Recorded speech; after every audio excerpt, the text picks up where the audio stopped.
Greetings, this is Flares, and this is another poorly edited, by poorly edited, I mean not edited at all, video about Morimens. Today we're going to go over starter team guys for all those new players joining us. Let's go with my qualifications. If you watch my other videos, I'm the guy who made this spreadsheet right here. Cleared everything, hard content, 72k, deep dive score. I'm very active. I made a couple of guides. The most used spreadsheet has 100 unique visitors today, etc., etc. So I know what I'm talking about. So this is about the starter team as you, as a new player, will have access to, meaning standard and the current limited banners right now. So let's get started with the Costco. If you go to my spreadsheet, there's a Costco Arc 1 build. Costco is using these two wheels and this wheel. So our wheels in this game are better than 95% of the SSR wheels for Arc 1. Now, let me just briefly go over what my guide already says since this is a video. This is the most important wheel of the Costco wheels. This is just a shopping build, which is why I call it the Flares Costco. Because cursed relics in Arc 1 are broken. So these three wheels give you shopping attributes. They give you free refreshes and they let you buy cursed relics. Now, let me get you to an example of why cursed relics are OP. Because in other card or deck builders, you do have cursed relics. They have drawbacks. Or these have hardly any drawbacks. Let's see. For like Black Candle, for example, you get 2 mana every turn, but every time your deck is reset, meaning you go for your entire deck, 1 staggered gets added to the draw pile. This staggered is just a 2 cost, so this is a free relic. Basically all of them free. This is like the best relic, Magic Hat. This is a free 50% crit, so you just killed them turn 1. Every cursed relic in this list is fucking bonkers compared to the gold relics. And in addition, the R wheels lets you buy more relics. So you're extremely strong if you use the Costco build.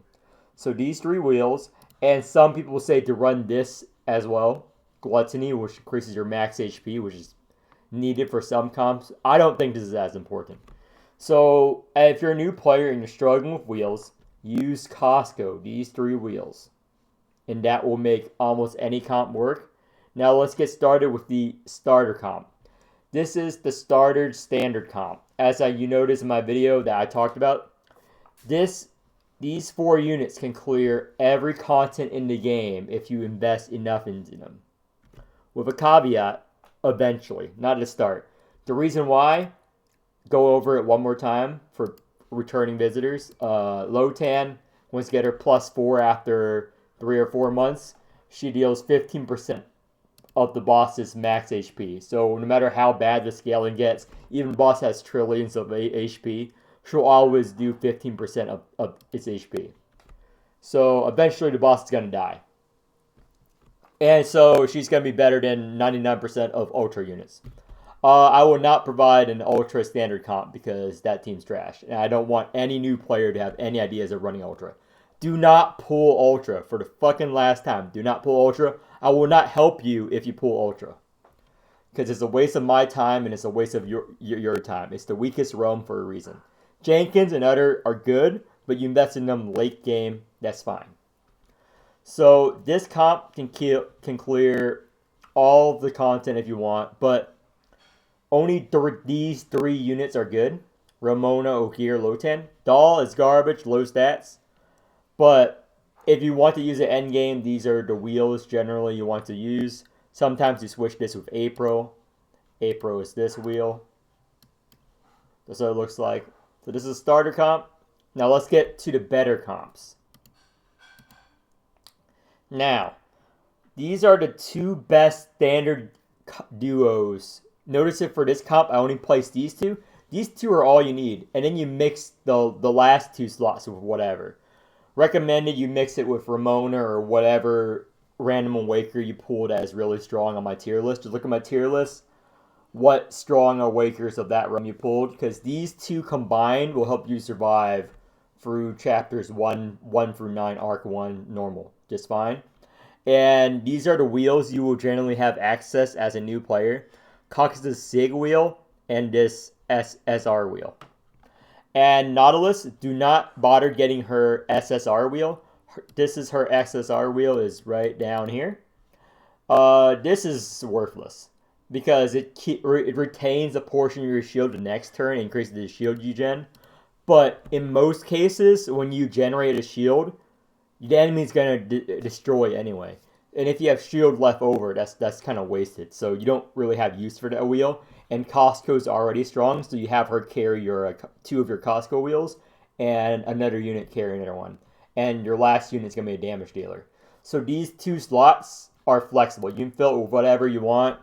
So let's say you pull a good Goliath, put a Goliath in there. Let's say you pull a limited banner and get a new unit like Tawil or whoever. You put Tawil in there and someone else. These 2 are going to help you survive. So you can put whatever damage dealer, whatever other unit you want here. And for Posse, which is, this, you want to use either Sea Festival or Mouse Arithmetica. Mouse Arithmetica is the best. Mouse's Wisdom is the best posse you can get as a new player immediately. It gives you 3 mana on use, and so it's always useful. The second best wheel, or the best wheel according to some, is Festival of the Tides. The name of this keeps changing, but this is Morimens wheel, which is gain 2 mana and draw 2 cards. You ignore the rest because you only care about the draw 2, gain 2 mana. So you gain 1 less mana, but you draw 2, which is better in some cases. How you unlock that specific wheel is click here and do this movie. This is a very long movie. You can skip through it. I watched it. I recommend you watch it. It's a really good story. It costs 7 dream tokens. You get 1 of these a day, so after a week, you'll get Morimens Posse. But you won't get it day 1 as a new player. Now, let's go to the next comp you can use as a new player. This. You can roll 24 right now, get her E1 only, and Goliath. This is the other pair. So you can pair these 2 and put Caucus and Nautilus in the other 2 slots. Recommend putting Nautilus and Ramona for better draws. So these 2 combined are the best partners in the game right now, because you can abuse 24 with Goliath's Usurp. So when Goliath exalts, he has 2 options, Usurp or Dormancy. Usurp is the second option. 24 in the blue realm, when roused, scales off of tentacle damage and power extremely well. This grants you power based on your tentacle damage, and it scales with strong damage as well.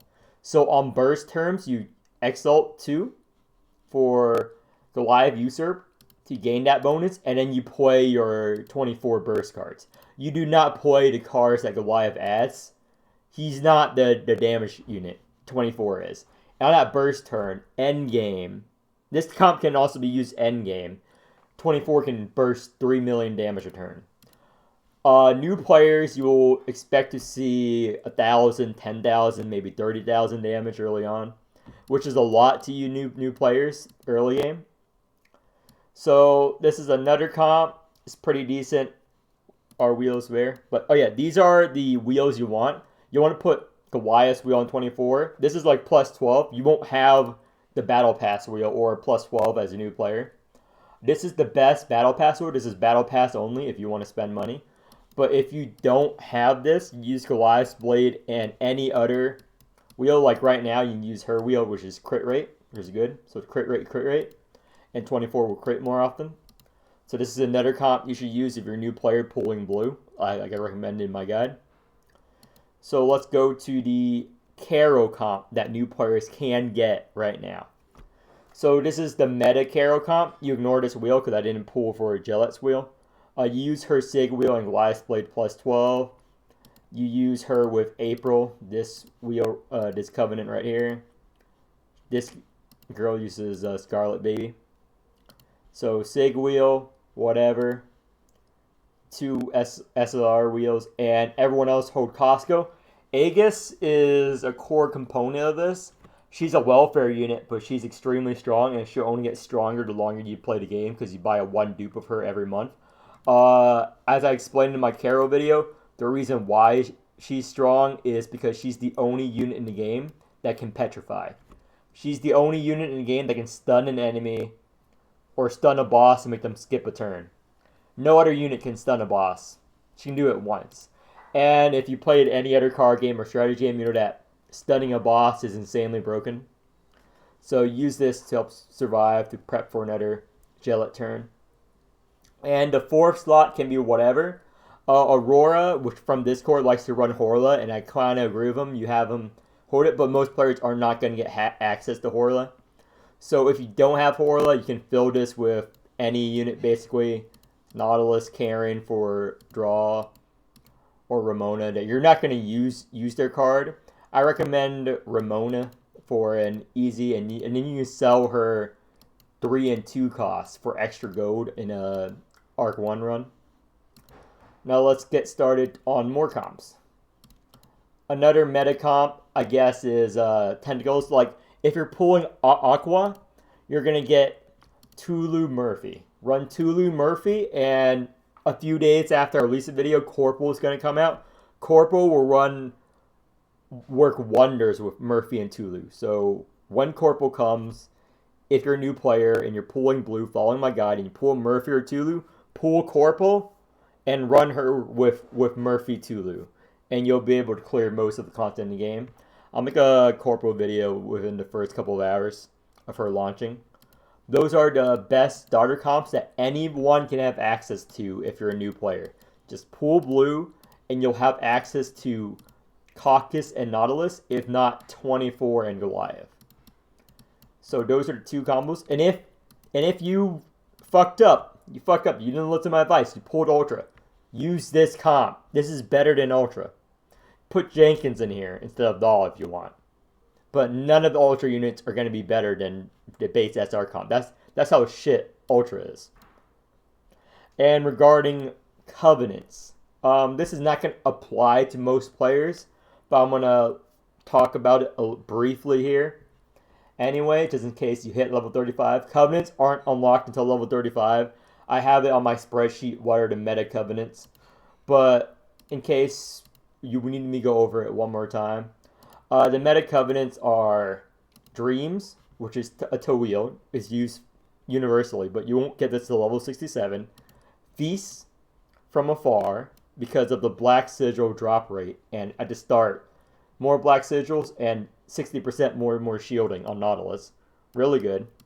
Silver Baby, that's what I call it. It's Life Drain. It's one of the Scarlet. They keep changing the name of this wheel. So I call it Silver Baby because it's a baby and he gives silver key regen. Steppenwolf, they never changed the name of this. Steppenwolf is the most meta wheel. You put this on your main damage dealer, increase base damage, poison and counter effects. Really good wheel. This is a good meta wheel as well. Increased crit rate, 7.5. And this wheel for any champion that needs Alien Miss. So these 6 wheels are meta, plus this if you have a insane burst comp, which is only for Gillette. Any other wheel you basically ignore. Like, you can't pull them early game if you don't have access to some other wheels. But end game, you're going to only have enough resources to focus on 5-6 wheels. I've been playing for 6 months. I can only build up these wheels. Like, you don't have enough resources, even if you spend money, to have a wide pool of wheels. I mean, Covenants. So you need to really choose what is going to be flexible in between comps. Like, is this going to be optimal on everyone? No. But it's going to be optimal in 99% of cases. So you want these 6 wheels right here. And that will be used on almost every comp you can think of. Alright, that concludes my video. Hopefully it's short. I don't know. I don't keep track of my timer.